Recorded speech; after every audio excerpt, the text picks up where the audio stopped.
Tyreek Hill trade rumors are back, folks. Now, that might be something you're happy about, might be something that you are not happy about. But hey, my job here at Dolphins Today is to break it down. I am Nic Rohloff, and the trade rumors are coming from ESPN, and it actually happened from Jeremy Fowler right before the Dolphins' first preseason game on Sunday against the Bears. He had an interesting quote on SportsCenter, which we will share in just a moment. But I want to know your thoughts, and I've asked this question a lot throughout the offseason. I want to revisit it, and I'm looking at everybody's answers in the comments, so get your voices heard. Would you trade Tyreek Hill at this point, or would you hold on to him since we're so close to the season? Type T for trade or type K for key.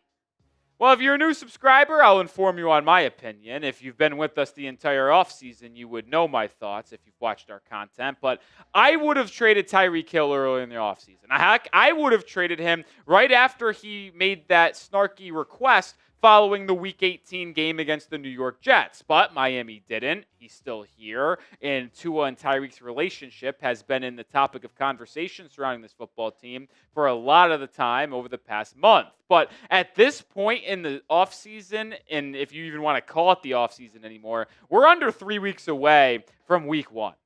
The Dolphins, I believe, are probably not going to trade Tyreek Hill within the next 3 weeks. I just don't foresee it. But Jeremy Fowler had an interesting note on it, and I'll share what he said on SportsCenter. He said, I've talked to a few teams who are at least monitoring his future a little bit. Could he be a potential trade target? Now, I know the Dolphins earlier this summer were telling teams, no, we're not trading Tyreek Hill, but they just wonder, is he going to be available? It could be wishful thinking. Maybe they want him to be available, but he's a player when I bring up the teams that say, hey, who is the sort of trade target you're watching?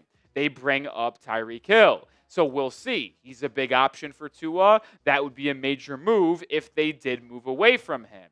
And I'll be honest, I have a hard time imagining a scenario where Miami would trade him at this point in the offseason. Let's just say this close to the season, unless he demanded it. Now, there is a clause in his contract where money becomes guaranteed at the end of the month of August. So maybe if Miami was really trying to penny pinch here, they would trade him, save money, and recoup a potential draft pick. But this close to the year, I just don't think you trade away a key piece like Tyreek Hill unless he legitimately is causing so much havoc and psychoness in your locker room to where you think it's detrimental.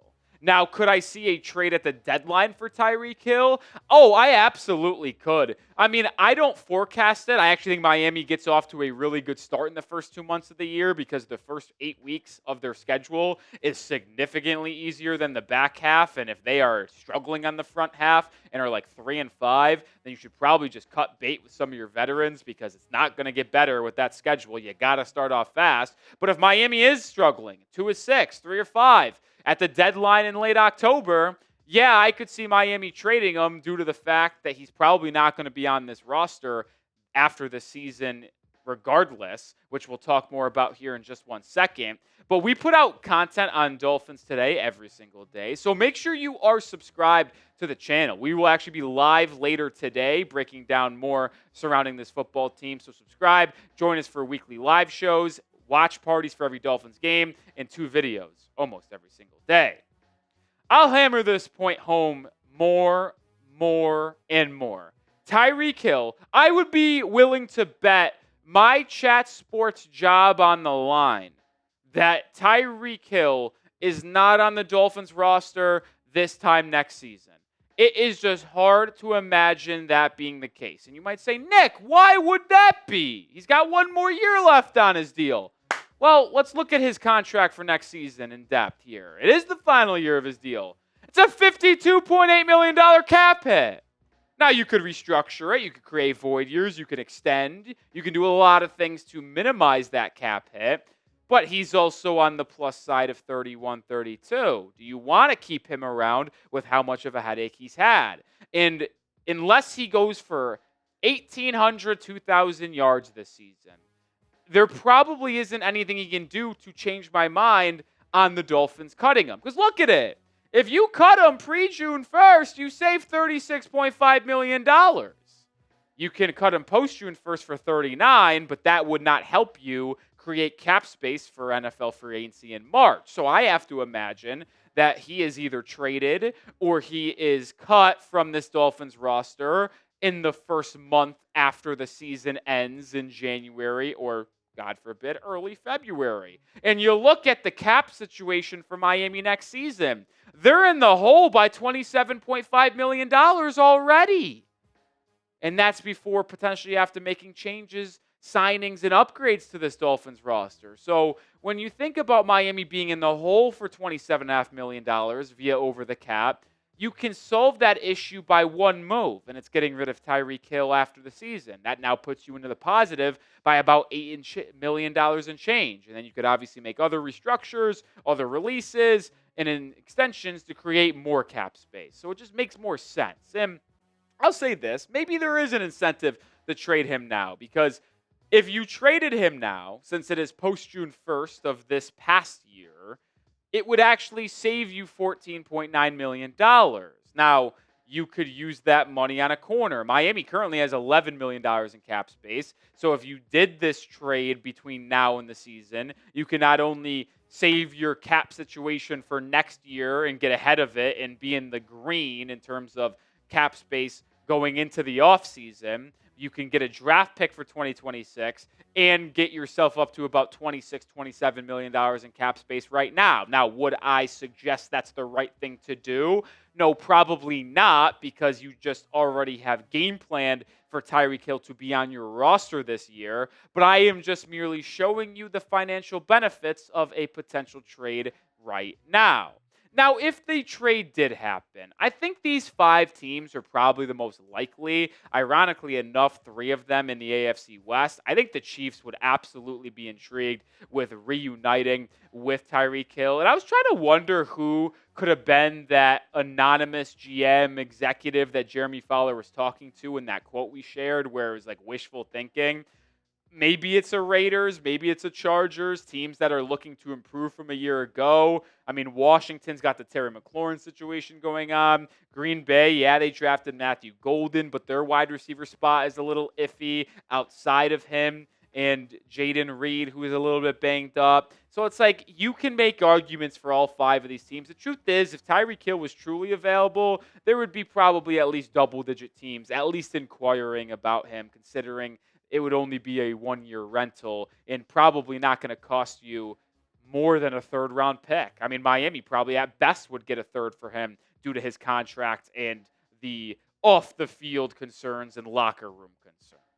More coming here in a second, but we are sponsored by Mando. I got to tell you about the whole body deodorant because I make sure I'm the best smelling person in the world every day with Mando, but they also make it easier to travel, and I'm traveling nonstop. It's hard to pack. You overpack, underpack, forget essentials. It's a disaster. That's why I started packing smarter with Mando. And the Mando 4-in-1 acidified cleansing bar is huge. Shampoo, face wash, body wash, and deodorant all in one bar. That's not the only bar they got that's great. How about the sweat control deodorant stick? That's huge because it stops odor before it starts. Mando holds up even in the heat, even on the move.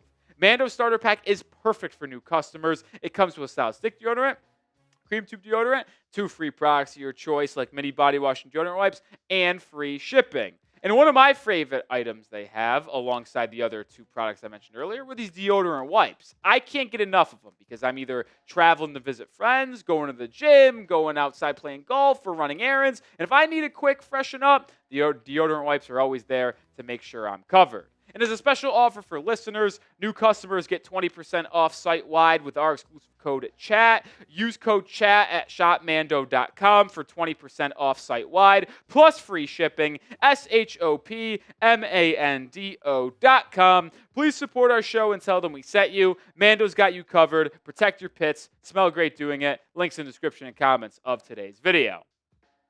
Now I want to explore what Miami would actually look like if they moved on from Tyreek Hill. Still think it's very unlikely, but I have to at least talk about the possibility. Could the Dolphins depth chart survive without Tyreek? Well, it's a pretty deep room, I can't lie. Jalen Waddle obviously is trending upwards to be that wide receiver 1 of the future.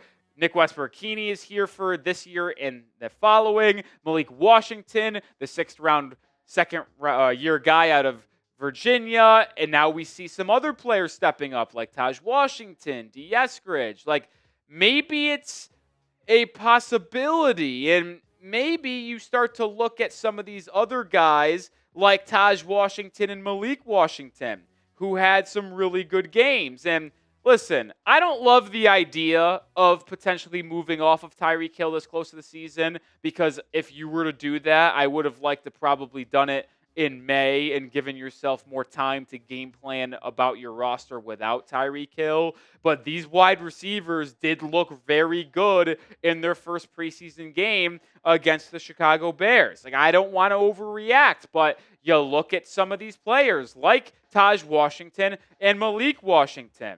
I thought they were both phenomenal. I mean, Taj Washington played 15 snaps, had 4 targets, 3 catches, including a beautiful 30-yarder from Zach Wilson on a corner route when the Bears sent a 0 blitz. He showed me something. Also caught a laser over the middle of the football field with a defender draped all over him from Tua to move the chains on the first possession of the game. And then you talk about Malik Washington. He played in 7 damn snaps and touched the ball 5 times.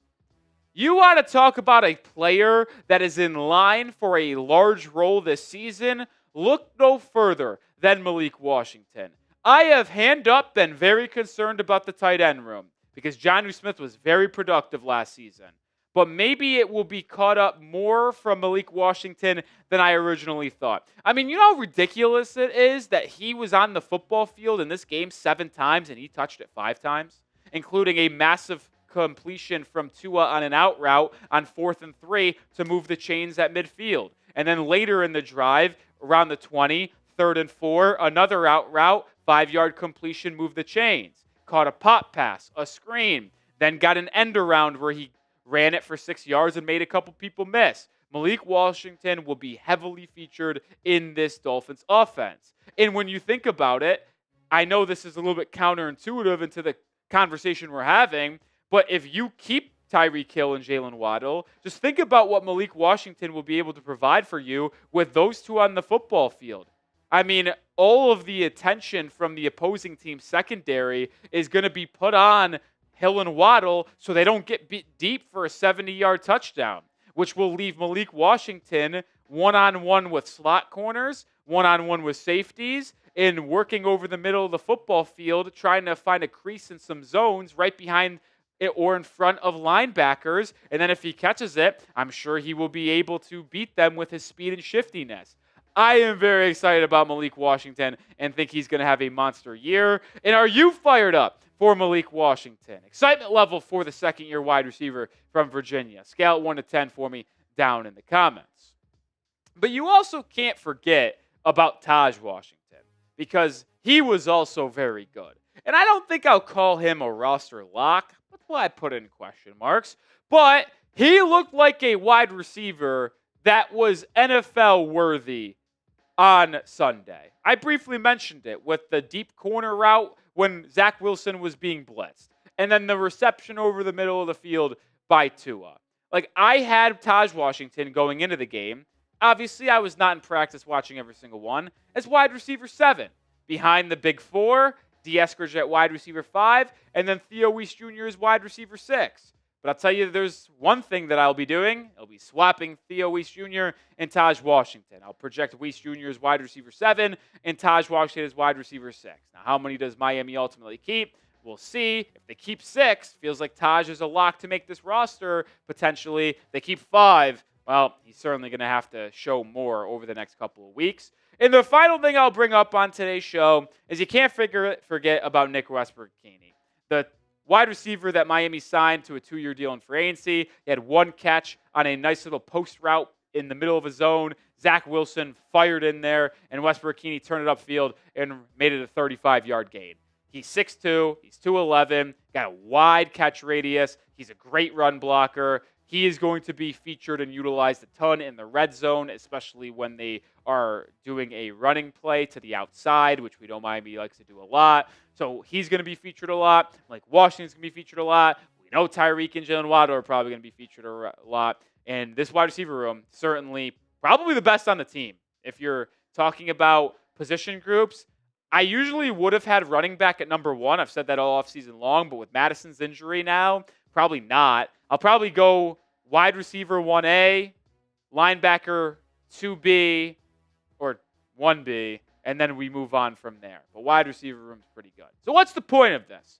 Well, we talked about the rumors from ESPN on Tyreek Hill. But the point of the second half of the video was just to display how optimistic and deep that this wide receiver room is, which could make Tyreek Hill expendable during the season. Like I mentioned, if the Dolphins get off to a rough start and struggle, they're 2-6, they're 3-5, and we approach late October, the trade deadline's approaching here, I would look to move Tyreek Hill. I just would. And then prioritize maybe some growth from Taj, from Malik, from Jalen Waddle, and the rest of the season. That's just how I see it unfolding. That's what I would do. But, hey, if Tyreek Hill does get traded, we will certainly have you covered with a live show reaction to that potential trade. So join the channel, subscribe now for daily Dolphins coverage, and hopefully I'll see you later today during our Tuesday edition of Dolphins Live.